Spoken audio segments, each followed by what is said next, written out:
Assalamualaikum warahmatullahi wabarakatuh. Perkenalkan kami dari anggota kelompok 5. Yang pertama yaitu Agnes Tiari Tama, yang kedua Anggun Veronica, yang ketiga Lia Febriana Putri, yang keempat Rantika, dan yang kelima Sazar Sainur Diansyah. Video ini dibuat guna untuk memenuhi tugas mata kuliah Fisika Inti dengan dosen pengampu Bapak Henry Noperi MPD MSc, kami dari kelas Fisika 5C. Baik, di sini saya selaku moderator yaitu Anggun Veronica. Materi yang pertama yaitu tentang apa itu radioaktivitas, radionuklida, radioaktif, dan peluruhan.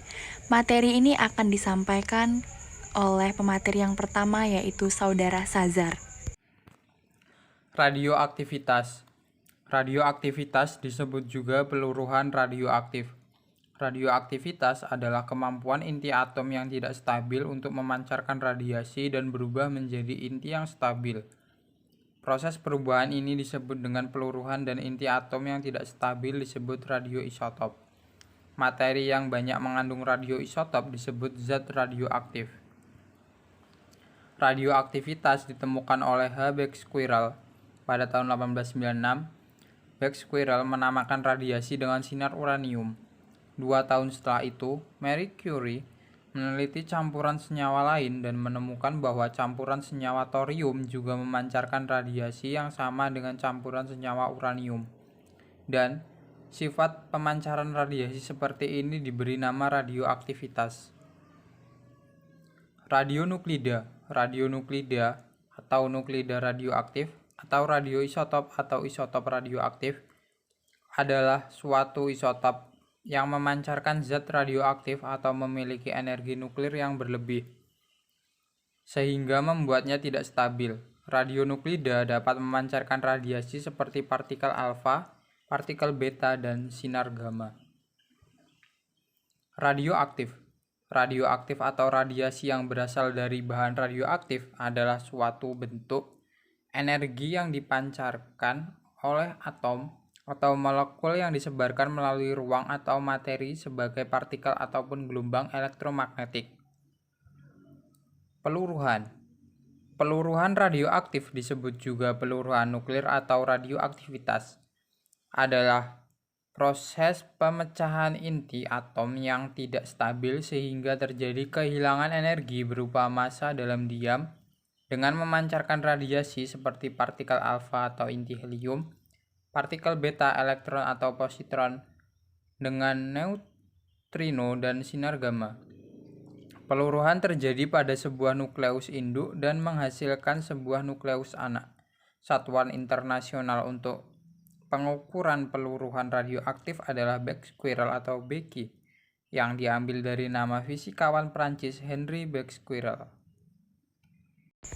Materi yang selanjutnya yaitu tentang siapa saja radioaktif itu yang akan disampaikan langsung oleh pemateri kita yang kedua, Saudari Lia Febriana Putri. Baik, materi selanjutnya yaitu siapa saja radioaktif itu. Pada pembelajaran sebelumnya, telah dibahas jika atom terdiri atas inti dan elektron-elektron yang beredar mengitarinya. Reaksi kimia biasa hanya melibatkan elektron pada kulit atom, sedangkan inti tidak mengalami perubahan. Reaksi yang menyangkut perubahan susunan inti atom disebut dengan reaksi inti. Reaksi inti ini ada yang terjadi secara spontan dan ada juga yang terjadi karena buatan. Reaksi inti spontan terjadi pada inti yang tidak stabil dan akan memancarkan energi untuk mencapai keadaan yang lebih stabil. Ini adalah gambar dari pancaran pada inti atom yang tidak stabil. Nah, energi yang dipancarkan oleh inti tidak stabil disebut dengan radiasi. Unsur yang mengandung inti tidak stabil disebut dengan unsur radioaktif, dan zat yang mengandung unsur radioaktif disebut zat radioaktif. Kemudian, apa itu keradioaktifan? Keradioaktifan itu adalah radiasi yang terjadi secara spontan. Pada tahun 1869, Henry Becquerel menemukan unsur radioaktif yang memancarkan sinar berdaya tembus tinggi dengan sendirinya, tanpa harus disinari terlebih dahulu atau terjadi secara spontan. Unsur radioaktif tersebut adalah uranium. Jadi uranium adalah unsur radioaktif yang pertama kali dikenal. Henry Becquerel ini terilhami atau termotivasi oleh Wilhelm Conrad Rontgen yang telah menemukan sinar X. Nah, Wilhelm Conrad Rontgen ini menemukan bahwa sinar katode menghasilkan suatu radiasi berdaya tembus tinggi yang dapat menghitamkan film foto walaupun film tersebut terbungkus kertas hitam. Karena mempunyai daya tembus yang sangat kuat, sinar X digunakan untuk Rontgen, yaitu untuk mengetahui keadaan organ tubuh bagian dalam. Selanjutnya, pada tahun 1898, Marie Curie bersama dengan Pierre Curie menemukan dua unsur radioaktif lain dari bantuan uranium, yaitu unsur polonium dan juga radium. Masih ingat kan bahwa reaksi inti spontan terjadi pada inti yang tidak stabil dan akan memancarkan energi yang disebut radiasi untuk mencapai keadaan yang lebih stabil. Nah, sebagian besar unsur-unsur ini mengandung isotop-isotop. Di antara isotop-isotop unsur ini, ada yang inti atomnya tidak stabil, sehingga inti atom yang tidak stabil secara spontan akan memancarkan energi agar mencapai keadaan yang lebih stabil. Nah, semua isotop yang bernomor atom di atas 83 itu bersifat radioaktif. Sedangkan unsur yang bernomor atom 83 atau kurang dari itu mempunyai isotop yang stabil, kecuali untuk unsur teknesium dan promesium. Isotop yang bersifat radioaktif itu disebut dengan radiostop, sedangkan isotop yang tidak bersifat radioaktif disebut isotop stabil. Nah, jadi siapa saja sih unsur radioaktif itu? Di sini ada jenis-jenisnya. Unsur radioaktif adalah unsur yang memiliki inti atom tidak stabil dan dapat memancarkan sinar, yaitu alfa, beta, gamma, dan juga partikel lainnya. Di tabel ini diperlihatkan beberapa partikel atau gelombang elektromagnetik yang dapat dipancarkan oleh unsur-unsur radioaktif, yaitu proton, neutron, elektron, positron, sinar gamma, sinar beta, dan juga sinar alfa. Nah, peluruhan radioaktif terjadi dalam 3 jenis, yaitu alfa, beta, dan juga gamma. Pengertian peluruhan radioaktif itu sendiri yaitu kumpulan beragam proses di mana sebuah inti atom yang tidak stabil memancarkan partikel subatomik atau partikel radiasi. Peluruhan tersebut terdapat pada inti atom yang tidak stabil, yakni tidak memiliki energi ikat yang cukup untuk menahan inti bersama karena kelebihan proton. Nah, berikut adalah jenis sinar radioaktif. Yang pertama itu ada alfa. Sifat dari sinar alfa ini tersusun dari inti helium yang di dalamnya terkandung 2 proton dan 2 neutron. Ditemukan di tahun 1903 oleh seorang bernama Ernest Rutherford. Tenaga ionisasinya tinggi, tetapi pada tenaga tembus suatu benda dia lemah. Tenaga tembus, sinarnya hanya mempunyai daya jangkau 2,8 sampai 8,5 cm dalam udara serta dapat ditahan oleh selembar kertas. Partikel bermuatan positif 2 bermassa 4 memiliki daya tembus paling kecil dan daya ionisasinya paling besar. Dibelokkan oleh medan listrik ke arah kutub negatif. Kemudian yang kedua, beta. Sinar beta ini memiliki sifat tersusun atas elektron yang mempunyai gerak cepat atau partikel identik dengan elektron. Ditemukan di tahun 1903 oleh seseorang yang bernama Ernest Rutherford. Muatannya negatif sehingga dalam medan listrik dibelokkan ke arah kutub positif. Memiliki daya tembus lebih besar dibandingkan sinar alfa. Sinar beta dapat menembus lempeng aluminium yang tebal. Bisa mengionkan benda yang dilintasi atau dilewati. Partikelnya bermuatan -1 dan massa 1/836 SMA atau massanya ini sangat kecil. Kemudian memiliki daya ionisasi lebih kecil dibandingkan sinar alfa. Baik, yang ketiga yaitu gamma. Sinar gamma ini memiliki sifat merupakan suatu gelombang elektromagnetik sama dengan sinar C namun mempunyai panjang gelombang yang sangat pendek. Kemudian ditemukan oleh seorang bernama Paul Ulrich Villard. Kemudian tidak mempunyai muatan listrik, daya tembus sangat besar serta hanya dapat ditahan dengan selapis beton atau baja. Dapat mengionkan materi yang dilewati atau dilintasi namun tidak sekuat sinar alfa dan juga beta. Tidak memiliki massa, tidak dapat dibelokkan oleh medan listrik. Urutan daya ionisasi dari ketiga ini adalah alfa lebih besar daripada beta, beta lebih besar daripada gamma. Dan daya tembusnya itu kebalikannya, alfa lebih kecil daripada beta, beta lebih kecil daripada gamma. Selanjutnya, materi yang ketiga yaitu jumlah proton dengan neutron unsur-unsur non-radioaktif stabil yang masih disampaikan oleh saudari Lia Febriana Putri. Kita masuk ke perbandingan jumlah proton dan neutron untuk unsur-unsur non-radioaktif atau unsur-unsur yang stabil. Jadi, zat radioaktif adalah zat yang mengandung inti yang tidak stabil. Nah, ketidakstabilan ini disebabkan perbandingan proton dan neutronnya tidak sama. Jadi, ketika perbandingan proton dan neutronnya tidak sebanding, unsur tersebut secara spontan akan melepaskan satu atau lebih partikel dalam proses perubahan menjadi atom baru yang lebih stabil. Jadi, perbandingan proton dan neutron unsur-unsur non-radioaktif adalah 1:1. Baik, sekian yang dapat saya sampaikan. Saya kembalikan ke moderator. Lanjut materi yang keempat yaitu jenis-jenis radioaktivitas yang akan disampaikan oleh saudari Rantika. Perkenalkan, nama saya Rantika, NPM 19110900242. Di sini saya akan menjelaskan mengenai materi jenis-jenis radioaktivitas dan manfaat radioaktivitas. Yang pertama yaitu jenis-jenis radioaktivitas. Nah, radioaktivitas ini dibagi menjadi 3, yaitu yang pertama sinar alfa, yang kedua sinar beta, dan yang ketiga sinar gamma. Nah, ini simbol dari sinar alfa, kemudian ini simbol dari sinar beta, dan ini adalah simbol dari sinar gamma. Yang pertama yaitu sinar alfa. Sinar alfa tersusun atas inti helium yang di dalamnya mengandung 2 proton dan 2 neutron.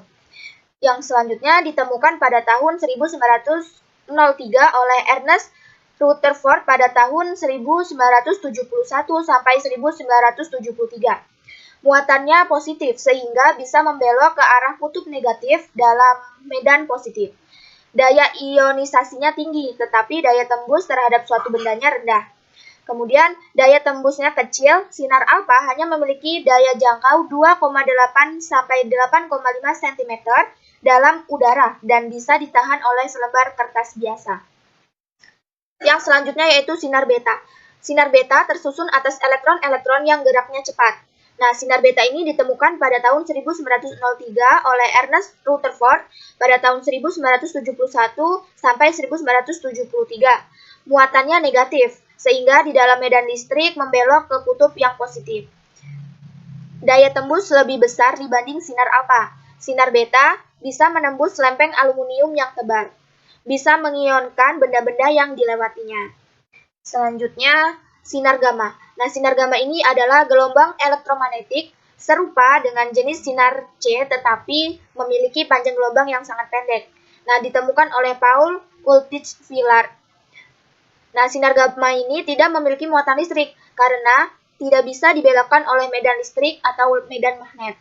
Nah, daya tembus sinar gamma ini sangat besar dan hanya bisa ditahan oleh selapis baja atau beton. Dan bisa mengionkan materi yang dilewati, tetapi tidak sekuat sinar alfa atau sinar beta. Materi yang selanjutnya yaitu tentang manfaat radioaktivitas yang masih disampaikan oleh saudari Rantika. Yang selanjutnya yaitu materi manfaat radioaktivitas. Nah, manfaat radioaktivitas ini ada beberapa bidang. Yang pertama ada bidang arkeologi, kemudian bidang kedokteran, bidang pertanian, bidang industri, bidang sains, bidang hidrologi, dan bidang biologis. Baik, kita pelajari satu persatu. Yang pertama yaitu manfaat radioaktif untuk bidang arkeologi. Nah, karbon 14 atau C14 adalah isotop karbon radioaktif yang dihasilkan di atmosfer bagian atas oleh radiasi kosmis. Senyawa utama di atmosfer yang mengandung karbon adalah karbon dioksida atau CO2.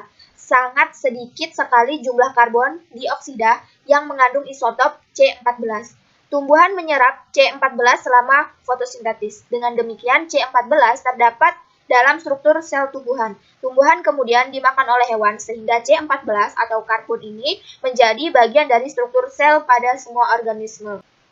Selanjutnya yaitu manfaat radioaktif untuk bidang kedokteran. Yang pertama ada sinar X, yaitu untuk terapi tumor atau kanker dan penentuan kerapatan tulang. Yang selanjutnya yaitu untuk mempelajari pembentukan sel darah merah. Yang selanjutnya untuk energi listrik dari alat pacu jantung. Kemudian mendeteksi kerusakan tulang, paru-paru, jantung, dan pankreas. Dan yang terakhir untuk mendeteksi gangguan peredaran darah dalam tubuh manusia sehingga dapat diketahui jika terjadinya penyumbatan aliran darah. Kemudian manfaat radioaktif untuk bidang pertanian. Yang pertama ada pemberantasan hama. Selanjutnya ada pembentukan bibit unggul. Selanjutnya yaitu untuk penyimpanan makanan. Yang selanjutnya yaitu pemupukan. Selanjutnya yaitu manfaat radioaktif untuk bidang industri. Yang pertama ada silikon, yaitu untuk radioisotop pada proses pengerukan lumpur pelabuhan atau terowongan.